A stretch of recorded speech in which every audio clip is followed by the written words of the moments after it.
እኔ ምን መሰለህ ጥያቄ እኔ አሁን የምኖረው ትዳር ውስጥ ነው ገባ። እሺ ግን ባሌ ክርስቲያን ነው፣ እኔ ሙስሊም ነኝ። እሺ እና ልጆችም አሉኝ። ግን ቤተክርስቲያን አልሄድም ማለት ልጆቼንም ያው እሱ ከሚከፋው ብዬ ነው እንደዚህ ተጠምቀዋል ልጆች። ግን እኔ አላምንበትም ገባ። እኔ ያን የመጣሁበትን ስለሆነ የማውቀው ግን ይሄኛውንም አልያዝኩትም ከዛኛውም አልሆንኩም። እና ምን ትለኛለህ ነው? ዓለም ላይ ስንፈጠር ጊዜ ፈጣሪ የፈጠረብን ዓላማ አለ። ዝም ብሎ በከንቱ አይደለም የፈጠረው። ነገር አለ። ከሞት በኋላ የምንሄድበትን ቦታ አለ።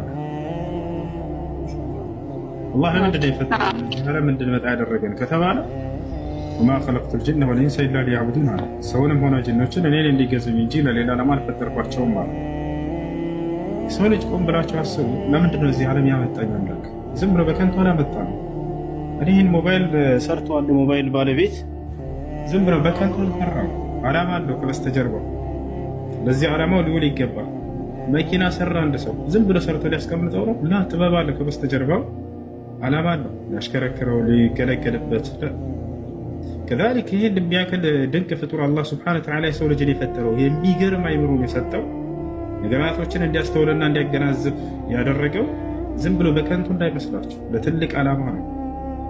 ከበስተጀርባችሁ ከሞት በኋላ ትልቅ ድግስ አለባችሁ። ወይ የእሳት ድግስ የዘላለም ወይም የዘላለም ጸጋ ድግስ አለላችሁ።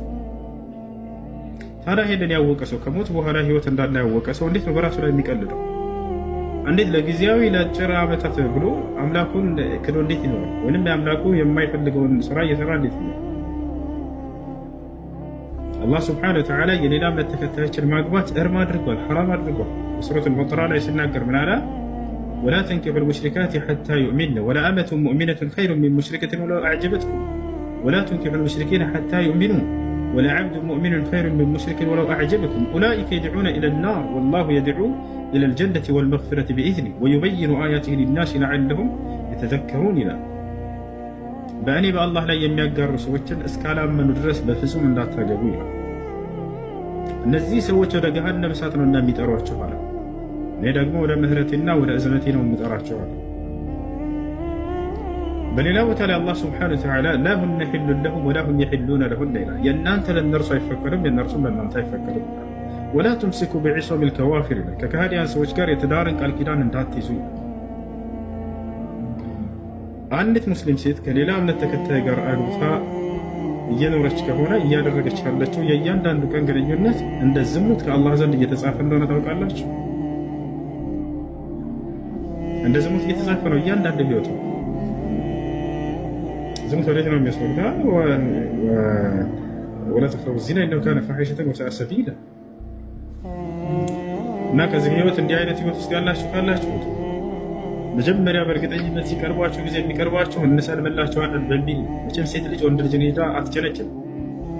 ነገር ግን ወንድ ልጅ ነው ቀርቦ የሚመጣው። የዛኔ በሚመጣ ጊዜ እምነቷን በጣም ተጠብቃለች። ሴት ልጅ ጠንካራ ነበረች። ከጊዜ በኋላ ግን እሰልምልሻለሁ በሚል ይቀርቧቸዋል። ከዚያ ራሳቸውን ህይወት ከጀመሩ በኋላ አሁን እንደፈለግሽ ከፈለግሽ ሂጂ ከፈለግሽ ወደ እኔ ነይ ይላታል። አንዳንዱን ያስገድዳት ሁሉ ይችላል። ካልሆነ እንለያያለን ይላታል። ከዚያ በኋላ እንዲህ አይነት ህይወት ውስጥ የማትፈልገው ህይወት ውስጥ እንድትገባ ትሆናለች። የወንድ ጓደኛ ያዛችሁ ካላችሁ የሌላ በተከታይ ወንድ ቢሆን ሴት፣ ልክ እንዲሁ ደግሞ ትዳር ውስጥ ያላችሁ ካላችሁ ወላሂ ላዚም የጀሃነም መንገድ ላይ ነው ያላችሁ። አላህ ቃል በቃል የተናገረው እነዚህ ወደ ገሃነም እሳት ነው እየጠራቸው ያለውና ተጠንቀቁ ተናግሯል። አላህ ስብሐነሁ ወተዓላ የካደን አካል የትዳር አጋር አድርጎ መያዝ በፍጹም አይፈቀድም። በዚህ ትዳር ውስጥ ያለ ሰው ካለ አላህን የሚያምንና አላህን የሚፈራ ከሆነ መውጣት አለበት። ዳዕዋ አድርጊለት ከቻልሽ ካሉ አስመከሪው ተጨማሪ ጥያቄ እምቢ ካለ ግን ከዚህ ከሰው ጋር ዳብተን ስንኖር 10 ዓመታችን ነው። የመጀመሪያ መንታ ልጆችና አሁን ሁለተኛ ደግም ያለው ግን ልጆችም እንደነገርኩ ነው። ምንም እኔ ስለማለት አይሄዱም ቤተክርስቲያንም እና ጎረቤት ምናምን ይገፋፋኛል። ለምንድን ነው የማትሄጂው ምናምን ግን አልሄድም በቃ ሂጄም የሆነ ቀን ራሱ ሂጄ እንደዚህ ብለውኝ ምናምን ከመከሩ በኋላ ሂጄ ስመጣ ራሴ ያመኛል። ግን እኔ መመለስ የምፈልገው ወደዚህ ወደ ነበርኩበት ነው። ግን የልጆች አባት ደግሞ በጣም ሲበዛ ጥሩ ሰው ነውና እንዴትስ ልለየው? እንደገና ደግሞ ወደ እኔም ለማምጣት ብሞክር እሺ ምንም አይመስለኝም እና ምን ትመክሩኛላችሁ ነው? እሺ ይኸውልሽ እዚህ ዓለም ስትኖሪ ቀደም እንዳልኩት ለፈጣሪ ትእዛዝ ማድረግ ነው የሰው ልጅ አለበት። ገብቶሻል አይደለ? ከሞት በኋላ ህይወት አለ እያልኩኝ ነው። ከሞት በኋላ ህይወት ያለው ሰው ነገ ከፈጣሪ ፊት እንደምንቆም ያስተዋለ ሰው ያወቀ ሰው እንዴት ከፈጣሪ ፊት የሚያሳፍረውን ነገር ዛሬ በምድር ላይ የሚያደርገው? አላህ በቁርአን ላይ ሲናገር ኢን ኩሉ መን ፊ ሰማዋት ወልአርድ ኢላ አቲ ረሕማን ዓብዳ ይላል። በሰማያት በምድር ያለ አንድን ፍጥረት አይኖርም የኔ ባሪያ ሆኖ ከፊቴ የሚመጣ ቢሆን እንጂ የትንሣኤ ቀን እያለ ይናገራል። ወኩሉሁም አቲህ የውመል ቂያመቲ ፈርዳ አለ። ሁላቸውም እያንዳንዳቸውን ፍጥረት ሁሉ በተናጥል ከእኔ ፊት የሚመጡበት ቀን አለ ብሏል። ነቢያችን ሰለላሁ ዐለይሂ ወሰለም ማ ሚንኩም ሚን አሐድን ኢላ ሰዩከሊሙሁ ረቡሁ ለይሰ በይነሁ ወበይነሁ ተርጅማን አሉ። ከእናንተ ከፍጥረታት አንድም ሰው አይኖርም ነገ የትንሣኤ ቀን ያለማንም አስተርጓሚ አምላኩ አላህ ፊት ለፊት የሚያናግረው ቢሆን እንጂ አሉ። ያችሁ እና ስለዚህ የዛኔ ከፊቱ ቆመሽ አንተ ያላዘዝከኝን የትዳር ህይወት መስርቼ እየኖርኩ ነበረ ስትይ ጊዜ አቋምሽ ምን ይሆናል? ስለዚህ ከሞት በኋላ ያለውን ህይወት አስባችሁ ከፈጣሪ ፊት መቆም እንዳለ አስባችሁ የዛኔ የሚያስቀይም የሆነ ነገር ዛሬ ላይ አትስሩት። እና እህት ከቻልሽ ዳዕዋ አድርጊለት፣ ምከሪው፣ አስመክሪው። ወደ ዲንሽ ተመለሽ፣ ወደ አላህ ተመለሽ፣ ወደ እስላም ተመለሽ። ልጆችሽንም በእስላም ላይ እንዲያድጉ አድርጊያቸው። መከረሽው አስመከረሽው እምቢ ካለ ምንም ማድረግ አይቻልም። የፈጣሪን ትእዛዝ የቀረሽችን ዘመንሽን ጠብቀሽ ኑሪያት። እስከዛሬውን ወደ አላህ ተውበት አድርጊ። አሁን ያለሽበት መንገድ ብትሞች ወላሂ በጣም አደጋ ነው። በጀሃነም መንገድ ላይ ነው ያለሽው። ቅድም እንደተናገርኩት ቁርአን። እሺ ሙሐመድ የሚለውን ቃል ትፈልጋለህ? ብሉይ ኪዳን ላይ ላሳየህ? እሱን ትሳይ ነው የሚገባው። እሺ በዕብራይስጥ ነው የምናሳያቸው። በብሉይ ኪዳን በምን ቋንቋ ነበር የተጻፈው? መጀመሪያ በአማርኛ ነው ወይስ በዕብራይስጥ? በዕብራይስጥም ቢጻፍ ችግር የለውም ትራንስሌት ስለሚደረግ። ብሉይ ኪዳን በምን ቋንቋ ነው የተጻፈው? ፌቨን ታውቂያለሽ? ፌቨን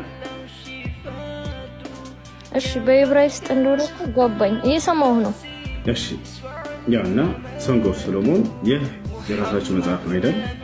እና አይደለም ባቢ ነው። አሁን ቀጥታ እዚህ ሂብሩ የሚለው ላይ እንገባለን። ወደ ቲዩ ዕብራይስጥ ሄድን ማለት እዚህ ጋር እዚህ እንገባለን። ይታያችኋል። ይሄን ዕብራይስጥ ቃል ቀጥታ ወደ አማርኛ መቀየር ነው። ይሄን ዕብራይስጥ ቃል ቀጥታ ወደ አማርኛ መቀየር ነው። ወደ አማርኛ እንቀይር። የትም ሳንሄድ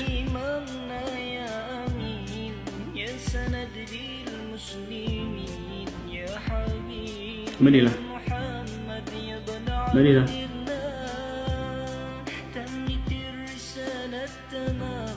ምን ይላል? ይሄ ቃል አይታችሁታል አይደል? ይሄ ቃል ምን ይላል? እስኪ ወደ እንግሊዝኛ ቀይረው። ወደ አማርኛ እሺ፣ ችግር የለውም። ወደ እንግሊዝኛ እንቀይረዋለን። ያው ሙሐመድ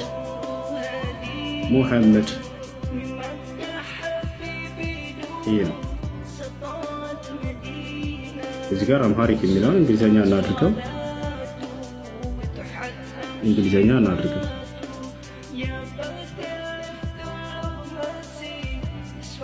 ያ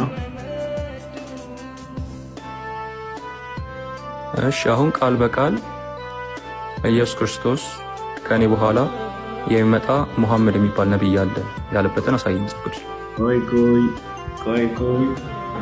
አገኘ አይደለም ሙሐመድ የሚለው። አሁን ደግሞ አንተ ኢየሱስ የሚል ቃል እንደው አምጣልኝ ብሎ ይችላል ላይ አንድ ቦታ ላይ ለታሪክ ኢየሱስ የሚል ቃል አምጡ። እኛ ስሙ ግዴታ መጠቀስ አለበት አንልም።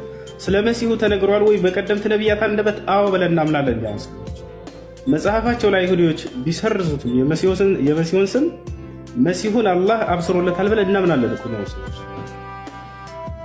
አያችሁ፣ ስማቸውን ግን የነብያት ከእርሳቸው በኋላ የሚመጡ ነብያትን ሰርዘውባቸዋል። ይህ የአይሁዶች ስራ ነው። የመሲሁ አታገኙትም። አሁን ኢየሱስ የሚል ቃል በቃል ብሉይ ኪዳን ላይ የትም ቦታ አታገኙ። አይሁዶች አጥፍተውታል የእነዚህ ነብያቶች ስም ቦታች አላረ። ነገር ግን አዎ መሲሁ ተነግሮለታል ወይ ተነግሮለታል ብለን እኛ ሙስሊሞች እናምናለን።